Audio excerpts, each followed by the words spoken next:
Hello everyone, I am Dveet, a Google Level 1 educator, and this is my second video on Google Docs. So in case if you have not seen the first video, I request you to just go to the description box and click on the link and see the first video.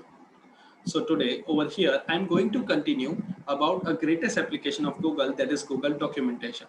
It is not less than the Microsoft documentation, but it has more features in it. How we can go to a Google documentation? You have to just go to your Gmail account, and in that you can see over here, after you enter your ID and password, there is a 3 by 3 dots over here, which is also known as waffle, and you can go to any application whatever you want. So over here, we will learn about each and every application, but right now we'll go for Google documentation.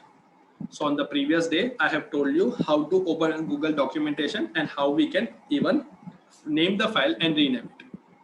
Now, as you can see, I have written a small letter which will be useful for you to understand the topic of today.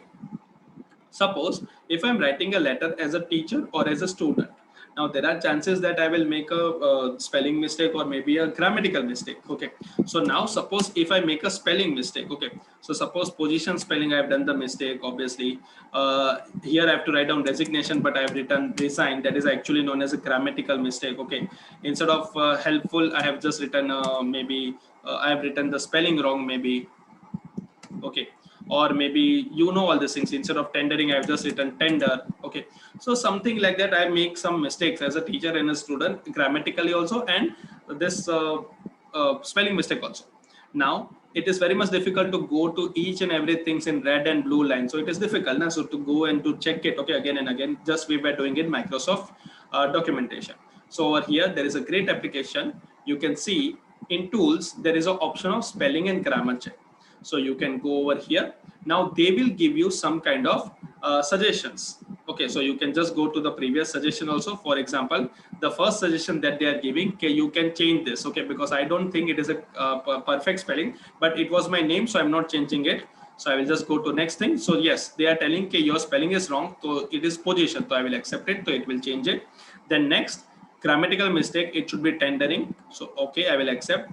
Again, grammatical mistake, designation, so I will accept it. Again, it is a spelling mistake, so you can accept it. So in short, it is a very good application. So what you have to do, students and teachers, you have to type your whole document, and then no need to worry about at the end. You can just go to the tools and you can check that, okay, what is your spelling and grammar mistakes.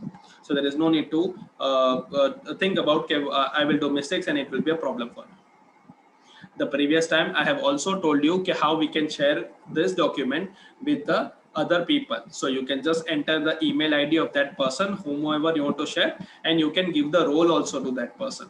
Okay, suppose you want them to edit, so they can edit the document. If you want them to comment, they can comment it. They cannot edit the document, just they can give the comments, or they can only view the file. So right now I'm keeping as an editor, and let me show you, okay, how it will work. So an email will be given to that person about how the things they have to edit. So if I just enter the share button, and if I click his or her email ID, then you can see there will be an email coming like this. Okay, this person has invited you to edit the document. So he or she will just open this in the Google documentation. You can see like this. They can just click on this, and then they will be also able to just edit the document on the real time. So I will just, let me just change my ID and just let you show it to you, okay, how the changes can be done in the Google documentation, and how the main owner also can see the changes. So if I open this documentation which is there, now I know that, okay, this is my documentation. Now I have shared with a student. Okay, so a student can also make a changes. Okay, what is this, sir? Okay, or suppose whatever I want to enter. Okay, so you can see over here. Now in the meantime, I will see that, okay, here someone has written, what is this? So now I can just write down, okay, this is a letter or something like that. Okay, you can give the question and answers over here.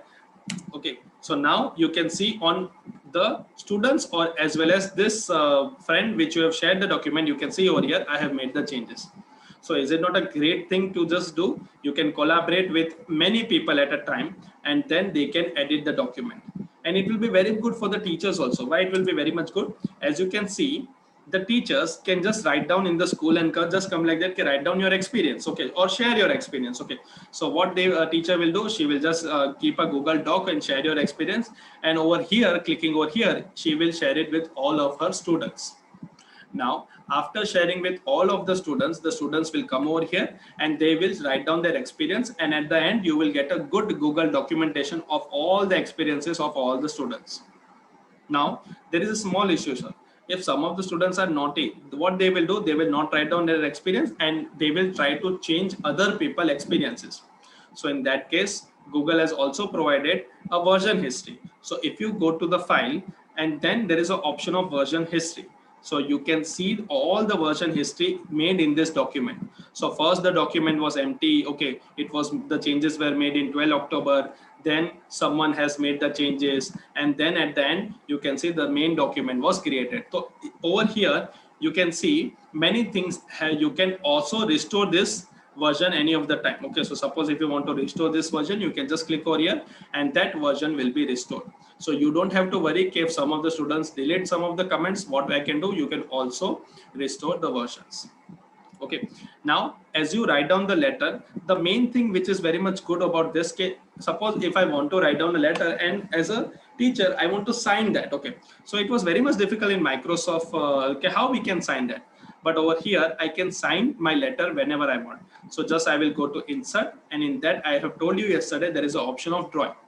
I can go to new drawing, and over here you will see that after some time I will even do the signature. If you have a good mouse control and if you have a touch screen, it will be much more working betterly. But if you don't have a touch screen, then also it is very much simple. You have to just go over here and scribble, and obviously you have to write down your signature. So I'm writing the signature by myself. Let us see how it will look. So I've done my signature. I will save it and close it, and you can see my signature is much more clear. So this is the signature of mine. So you can enter the signature also in the Google documentation, or otherwise you can enter the some shapes and figures also over here. So this is not the greatest thing about Google documentation. Let us see something more things. Suppose I want to insert mathematical equation. Okay, as a maths teacher, it is very much important to insert mathematical equation. So there is an extension also which is known as Equatio that I will talk about a little bit later. But right now I will just show you how we can enter an equation. So I will just go to insert, and there is an option of equation. So you can see there are many things which are available by default which you can select. For example, if I want to just write down alpha, okay, I will just increase this size. Okay, so if I want to insert a new equation, okay, suppose if I want to write down x plus or minus y, so I can write down x plus or minus y. Okay, or maybe just if I want to enter the equation with suppose less than or equal to x is less than or 2 is less than or equal to 3 or something like that. Okay, so in short I can enter many of the things. Okay, so or maybe in the higher level, if I want to write down integration from a to b, so suppose 1 to 2, if I want to enter the integration, I can even enter the integration.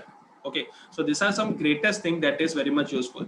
Even the chemistry teachers, they know that they are having the arrows which are very much useful in the titrations or something like that. Okay, so you can use it in many of the cases, whatever you want. Square root is there, nth root is there, so you can write down whatever way you want it. Okay, so like that you can even enter the equations which are very much useful for you.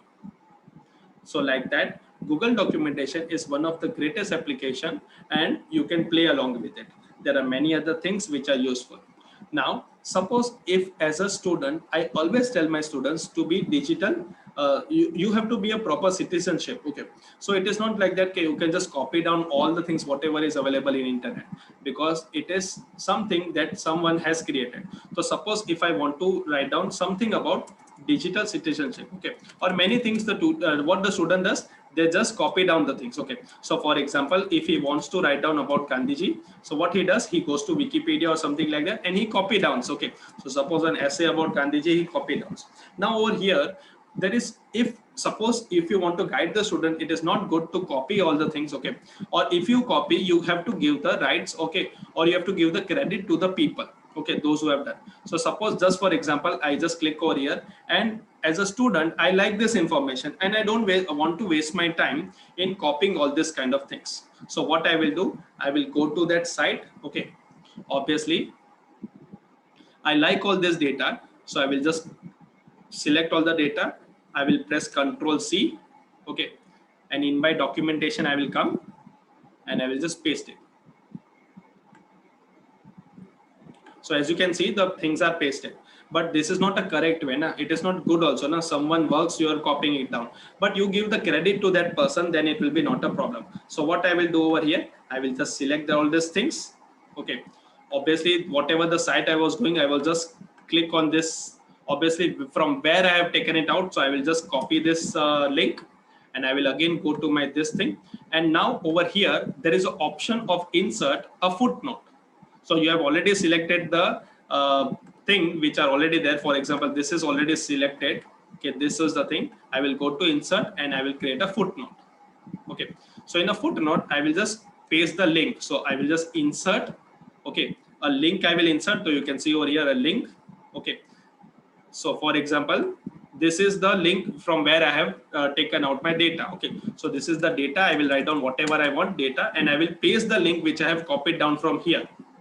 Okay, which I have copied down from here. I will paste that link. Okay, so you can see over here, I will paste it and I will apply. So you can see over here, you can see there is a small one over here which you see in Wikipedia page also, a small one. Okay, what is that one? So that means you have to understand that this paragraph is taken from this link. Okay, so they can go to this link and even they can see it. So is it not a good thing, okay, to not copy down the things, to just give the credit to the correct person? So these are some basic and very good application which you can teach to your students and make them digital responsible. Thank you so much. In the next time, we will continue with the other greatest application of Google. Stay subscribe this channel and keep liking it. Thank you so much and have a nice day.